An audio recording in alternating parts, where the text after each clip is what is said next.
Balik lagi di channel Krisna Adityo. Nah, buat teman-teman yang udah pada jago main piano, udah pada pinter main piano, udah pada ngerti caranya main piano, tapi masih ngerasa nggak pede dengan permainannya, masih ngerasa nggak yakin dengan permainannya, masih ngerasa permainan yang lain lebih bagus daripada permainannya sampai dia malu untuk berekspresi, dan teman-teman tidak nyaman dengan permainannya sendiri. Di sini Mas Kris mau sharing-sharing 3 poin penting yang menarik kita bahas di video kali ini. Simak terus.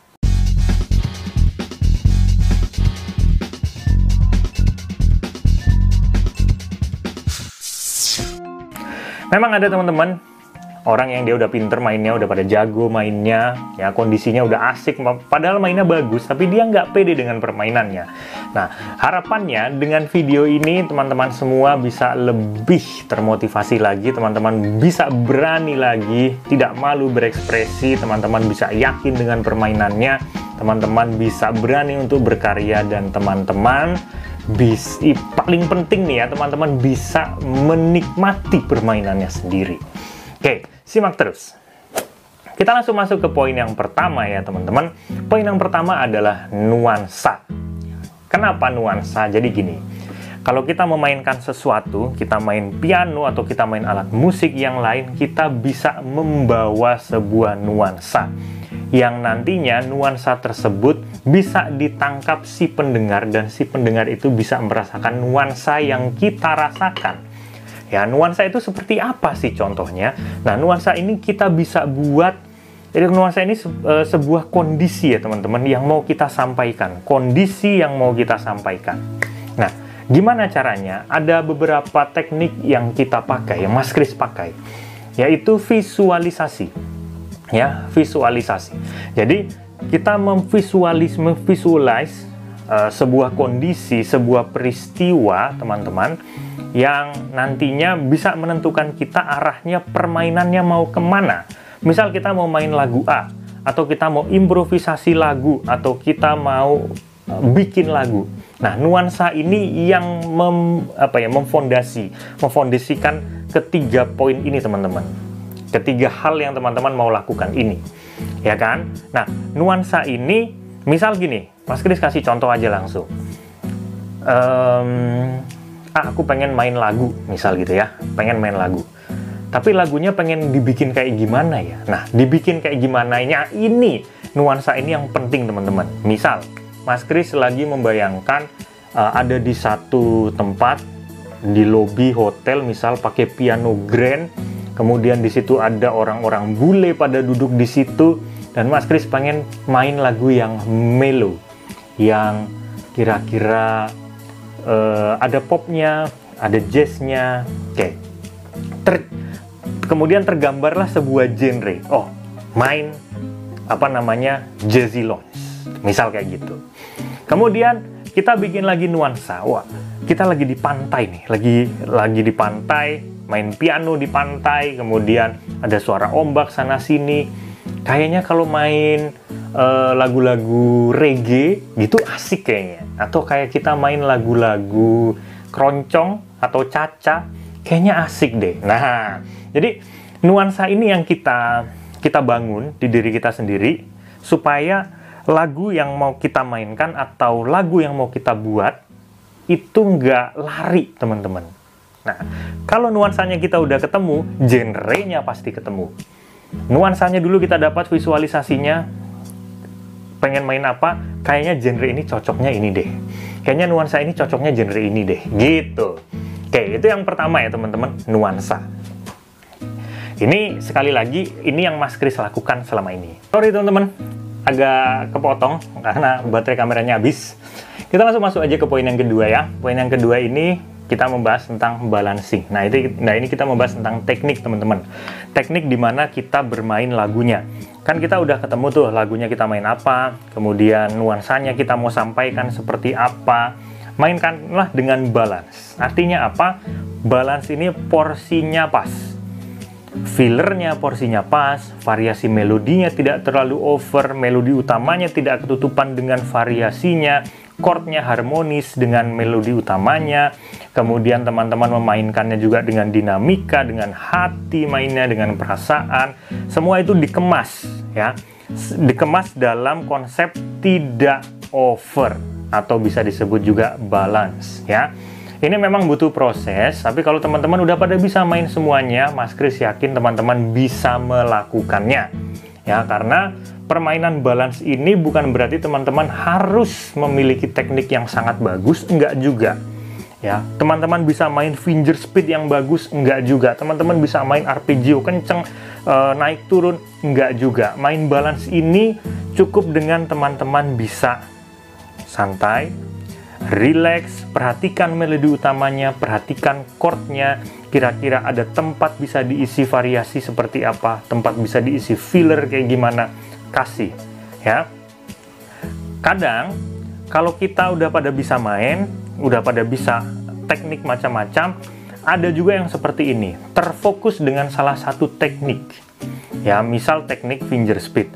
Nah, teman-teman pengen teknik tersebut diterapkan di lagu itu. Jadi kita fokus bener untuk mencari itu, sampai-sampai konsep balance-nya ini kelupaan. Jadi kita menggunakan teknik itu terus. Nah, itu yang agak sedikit worry ya. Itu yang perlu kita perbaiki lagi. Ini untuk poin yang kedua. Jadi jangan malu-malu untuk berekspresi, belajar terus teman-teman. Dan kalau udah pada bisa main, ya udah main aja dulu dengan konsep balance ini. Nah, kemudian kita langsung masuk ke poin yang ketiga. Poin yang ketiga ini visualisasi. Poin yang ketiga ini gambarannya kayak gini. Misal teman-teman dengerin pianis A tanpa melihat ya, ternyata si pianis A ini main. Teman-teman langsung ketebak, oh ini yang main piano si ini nih. Terus teman-teman dengerin lagi pianis yang lain.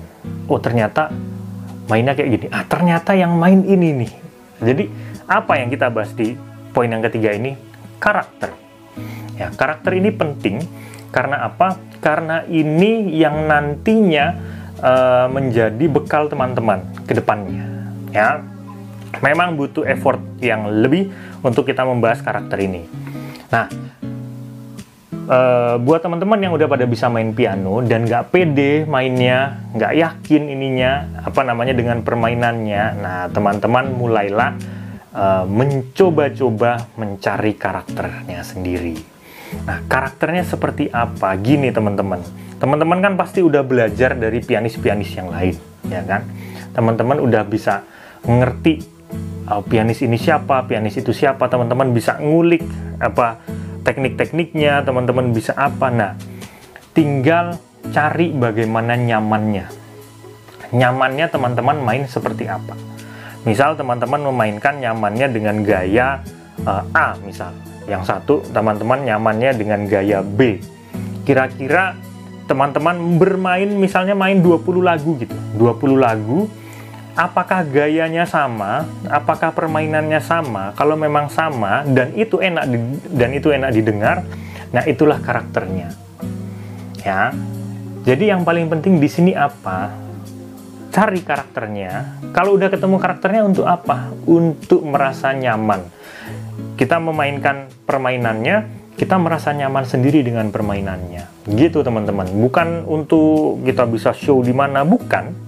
Tapi untuk kita sekedar merasa nyaman dengan permainannya kita. Kalau kita udah bisa merasa nyaman, itu pasti karakternya udah dapat. Ya, permainannya seperti itu. Sekali lagi, apakah perlu teknik yang terlalu tinggi gitu, yang dia mesti melakukan finger speed atau melakukan fingering yang terlalu over gitu, baru bisa dapat karakternya? Dengan cara itu juga bisa, ya. Tapi bukan berarti yang tidak bisa melakukan itu tidak bisa menemukan karakternya. Belum tentu. Mas Kris kalau main finger speed mah kepleset terus, ya. Tapi kalau udah ketemu karakternya, maka kita akan memainkan seperti itu. Mau kita mau main lagu apa juga seperti itu. Contoh gambarannya kayak gini. Kayak misal salah satu grup Payung Teduh misal ya, Payung Teduh. Di satu album nuansanya sama begitu, karakternya sama gitu. Nyaman, enak didengar, ya kan? Kemudian siapa lagi yang kira-kira sama? David Foster misal. Nah, lagu-lagunya tuh dia main tekniknya mirip-mirip. Sampai ada yang nge-reveal tekniknya David Foster. Kayak gitu teman-teman. Nah, terus misal namanya Jordan Rhodes misal kayak gitu ya. Permainannya main pianonya pasti begitu, dan dia punya karakter tersendiri. Nah, teman-teman juga pasti bisa seperti itu. Bukan berarti teman-teman tidak bisa itu. Ya, terus-terus aja teman-teman mengulik lagu, dan yang paling penting di bagian karakter adalah open mind. Open mind untuk apa? Untuk mempelajari genre-genre musik di luar sana yang teman-teman belum bisa menikmati. Jadi outputnya adalah teman-teman bisa menikmati lagu yang teman-teman saat ini belum bisa nikmati. Gitu. Semoga dengan video ini teman-teman bisa terbantu, teman-teman bisa termotivasi lagi untuk terus berlatih, teman-teman juga bisa berani untuk bermain ke depannya. Berkarya lebih tepatnya ya. Kita bikin melodi cantik dulu teman-teman. Ngarang aja. Misal kita bikin melodi yang seperti ini.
Kalau Mas Kris main juga nggak jauh-jauh dari kayak begitu-begitu. Karena memang karakternya di situ. Oke, kita ketemu aja di kesempatan berikutnya, teman-teman. Jangan lupa untuk share, subscribe, dan like videonya ini kalau teman-teman suka dengan konten-konten seperti ini. Kita ketemu juga di kita membahas apa besok ya, nanti aja lah kita bahas. Oke, komentar juga di bawah untuk request-request entah materi, entah konten, entah apa, supaya lebih berisi lagi di channel Krisna Adityo ini, teman-teman. Simak terus dan sehat selalu. Salam harmonis.